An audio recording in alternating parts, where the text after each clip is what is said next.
Give it up for everybody you saw tonight. That was awesome. What a show. That was great. Now, who was your least favorite No, I'm just joking. Don't yell it out. That would be horrible. Where do I start? Let's start with this. Guys, I am covered in really terrible tattoos. You know how a lot of... Thank you. Are you? Like, you know how some people, like, think about what they're going to get tattooed on their body? I'm not one of those people. I just have some drinks and then show up and go nuts. I'll show you a few examples. I got the words "accommodate madness" written on my arm. And some of you up here, up front, might notice that it's misspelled. Accommodate is misspelled. But I did that on purpose because I'm a comic. I thought it would be really wacky if I got something misspelled, and then people would have to come up to me and tell me that it was misspelled, and then I'd be fake upset about it and fake call the tattoo artist. But here's the deal. I've had that for like 15 years. No one has ever corrected me, ever. I got a mom's spaghetti tattoo. I don't even care about M&M. It's just a fork with a meatball on it. It says mom's spaghetti. I just thought it was funny. I think everybody's favorite, though, I dated a woman named... Yeah, here we go. Now's the real show. Oh, sorry, hold on. Let me button it back up and then do it again. I dated a woman named Allie, and then it went south. And after I got I Heart Allie tattooed on my chest, so I had to get a cover-up tattoo. Luckily, I'm a genius, so I got I Heart Alligators. Yeah. I'm a genius. And then there's a little Lacoste alligator up above. So a lot of times I'll just stock up on polo shirts and cut a little hole out and then got a name brand shirt. Whenever I'm taking shit upstairs, I like to say to myself, that's some next level shit right there. Yeah, I'm the king of transitions, if you haven't noticed. Really good. For the last 6 months or so, whenever I take a shit in our home, I play the song Release the Beast by the band Breakwater. Thank you, one guy that laughed. It's just a dumb joke between my wife and I. It's like I play Release the Beast because I am indeed releasing the beast. She laughs every time, I laugh every time. But a couple weeks ago, I was at a bar here in Austin, Texas, and that song, Release the Beast, came on randomly at the bar, and I shit my pants. Yeah. I accidentally created a Pavlovian response. They call the whole experiment Pavlov's asshole, so. All right, you're a science crowd, I like it. I brought my quarterback sleeve to call audibles. Nope. I think whenever you're at a coffee shop and someone is on a Zoom meeting and you're in the camera, you should be allowed to be in that meeting. That happens all the time. Like, I'll be at a coffee shop, I'm working, and I look up and I'm suddenly in someone else's meeting. I don't want to be, like, quiet anymore. I want to participate. I just want to be like, hey, what do we do here in this company? Oh, we're a tech company? Not anymore. Now we're door-to-door chili salesmen. And I would like it if our employees were paid in fish from now on. Well, that was a new one. All right.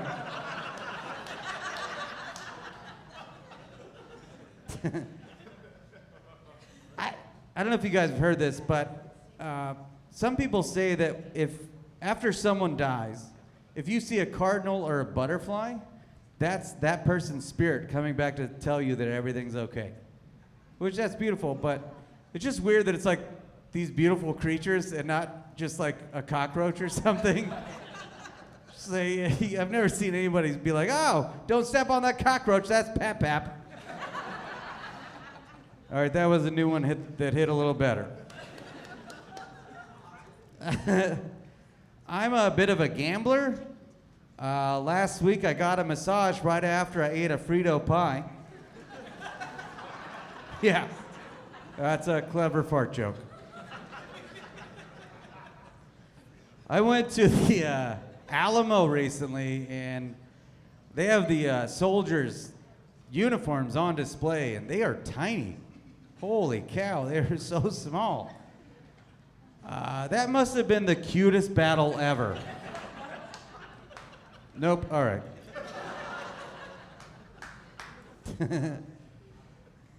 Nope, audible. All right, you know what? I'll let you guys pick some jokes. I have 1 through 52 on my sleeve. 6, let's go. I had to give a urine sample recently.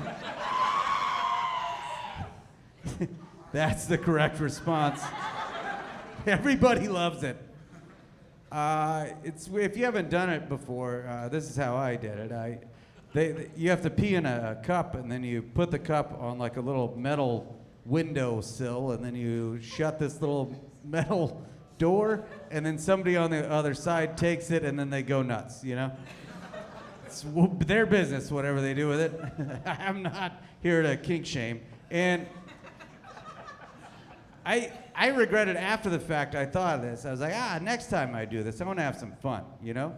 Like next time I give a urine sample, I want to like fake make the noise that I put a urine sample like on the thing, and then fake shut the door. But really, I'm just in the window, just standing there.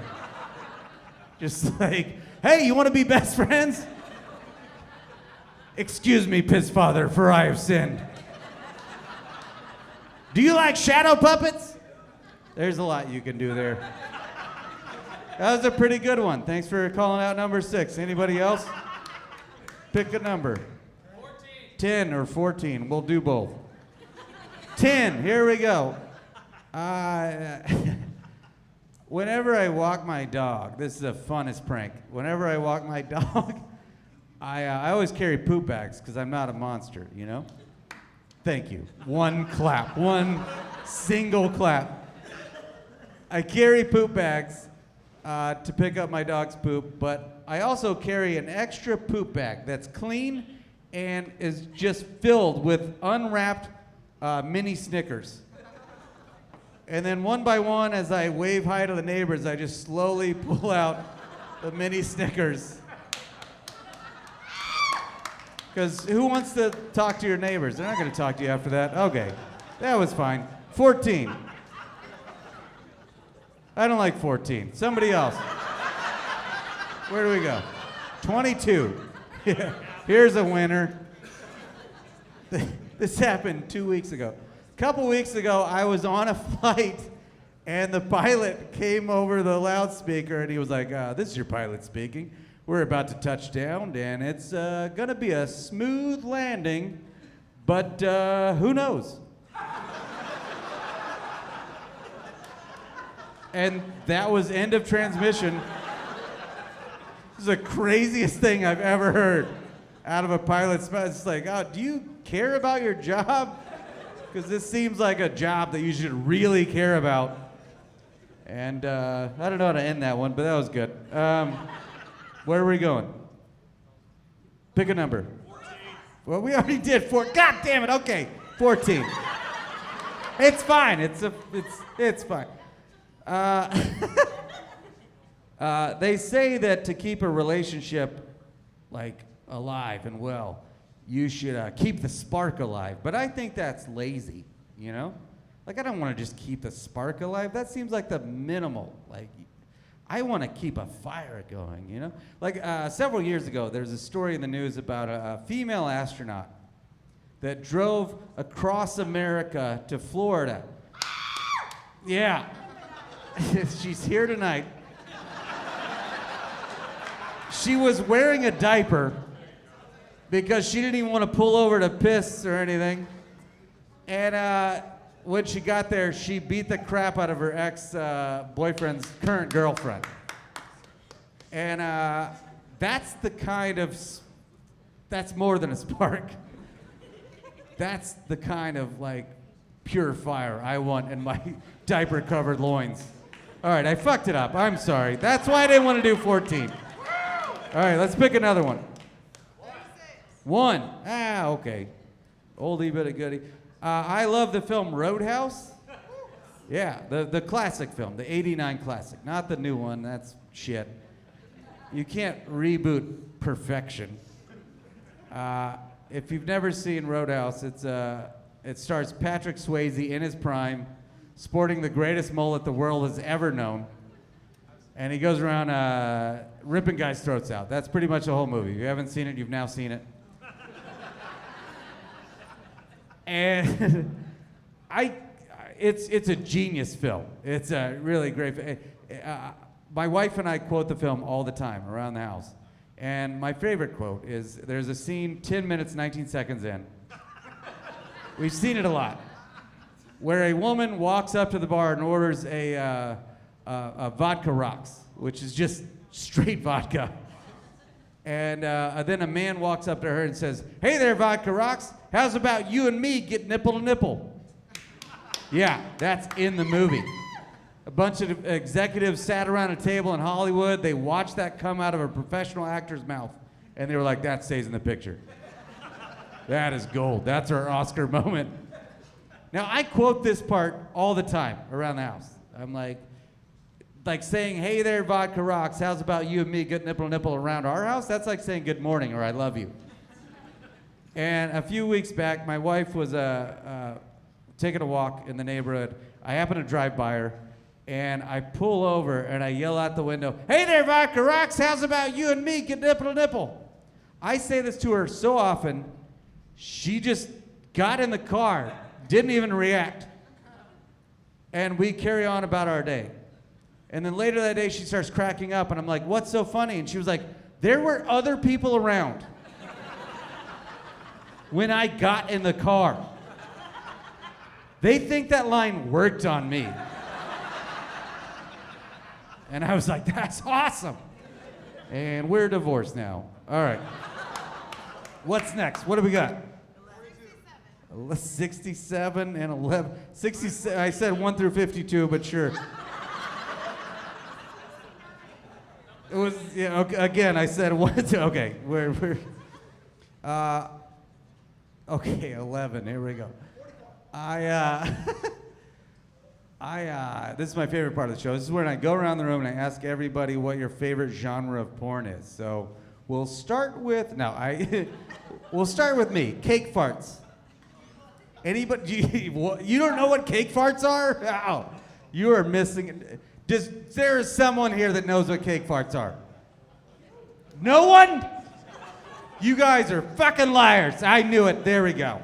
Thank you. Solidarity right there. If you don't know what cake farts are, it's pretty difficult to explain. I'm joking. It's just people that fart on cakes. That's a whole genre. You're going to look it up after the show. I just blew your minds. And that takes a lot in Texas. You have to show your ID and sign up. And my wife and I both found out about cake farts separately, but through the same video. And that video it's the most famous cake fart video out there. There's a young lady that just looks into a camera. She's totally just like the girl next door. And she looks in the camera and she says, you know what I like the most? And then she looks in the camera and she says, cake farts. I didn't see that coming. I thought she was going to say puppies or something. And then she proceeds to get on a kitchen counter and fart all over a cake. It's the funniest thing I've ever seen in my life. I don't find anything sexual about it. I just think it's hilarious. I'll never write a joke better than that. And a couple weeks ago, my wife and I were eating at Matt's El Rancho. And there's two people that sit down next to us. And I look over, and I look at this young lady next to us, and I turned to my wife, and I was like, "Oh my God, that's the cake farts girl." I don't get starstruck. I was totally starstruck. I was like, I have to go say something to her. My wife is begging me, please don't go say anything. Just chill. It's fine. And I was like, now I have to say something because you're saying that I'm gonna like she should be kink shamed or something. I was like, I have to say something. So I was like, I'll be discreet. I go over there, and I was like, look, lady, I hate to interrupt your first date, as it appears, but I am a huge fan of yours, and I would appreciate it if you would fart into my cheese enchiladas. And now I am banned from Matt's El Rancho. So, sorry, I got a little distracted as they walked out in the middle of my cake farts joke. But hey, it was fine. What do we got next? Pick a number. 1, 3. 69. Again, there's no 69. It's 1 through 52, but I appreciate your enthusiasm. I was at the Austin airport recently, and let me preface this by saying I am not good with getting up very early. And I had a 6 a.m. flight. I was out till 2 a.m., had to be up at 3 a.m., and I'm at the gate, and there's a cute little girl playing peekaboo with me. And I turned to the parents at one point, and I was like, oh, your little girl's so cute. What's her name? And they said, the woman said, Lenny. And I was like, oh, like from Of Mice and Men? Yeah, a few of you read books. That's good. So you know that wasn't the nicest thing I said. I was like, oh, like from that book where that guy was so dumb that they murdered him? Like that? Anyway, got a flight to catch. See you never. Got on a plane, left. I saw the wheels turning in her head. The woman was just thinking like, oh man, we gotta have a discussion. We can't call her Lenny anymore. They definitely started going by her middle name. Macbeth, get in here, clean your room right now. All right, we got a literature crowd, I like it. All right, pick a number, I'll pick 20, here we go. The other day I was outside and I heard a voice out of nowhere, like a phantom, just say, good morning. And I turn around and there's an old lady there. And I was like, oh, good morning. And then she looked at me like I was an idiot and said, I was talking to my dog. And I was like, oh, yeah, you're right. I'm an idiot. This all makes sense. Yeah, it makes way more sense than you woke up, saw your dog, said good morning, as opposed to mid-walk. You take your dog out and then you wait till I'm present right by your dog and you're like, good morning, and make me feel like, you know what, your dog doesn't know what you're saying, but I feel hurt. And then I just said, fuck you. And she said, I am appalled. And I said, I was talking to your dog.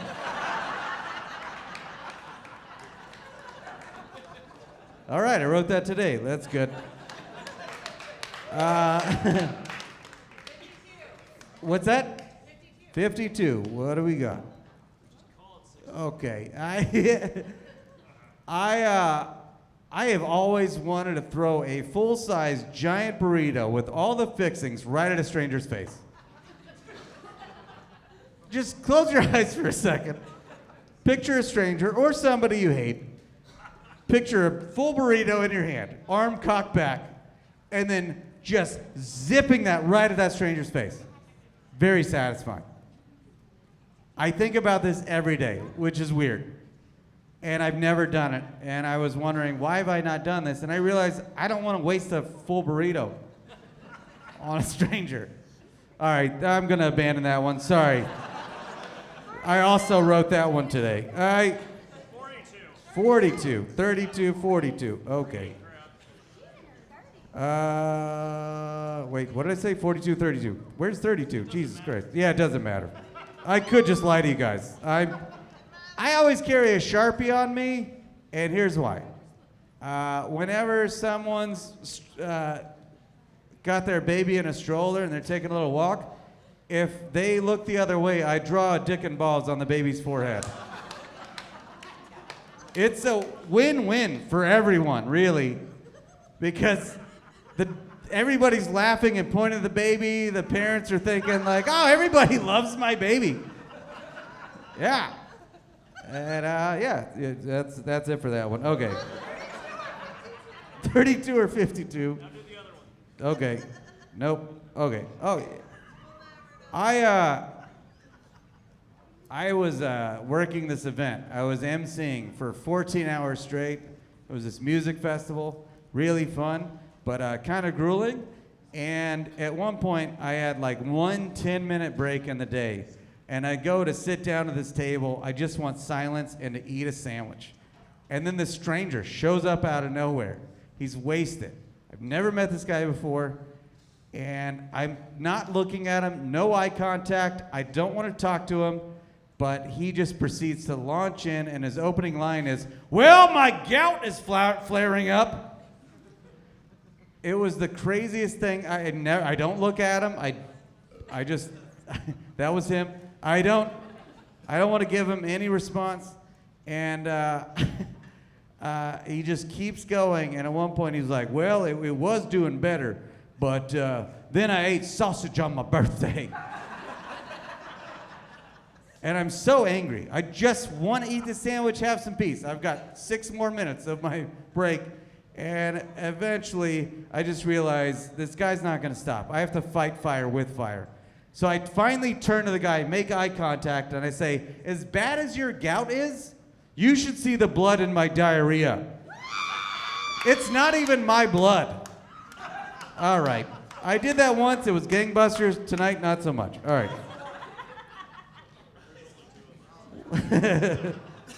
All right, not gonna do another diarrhea joke. Where do we go?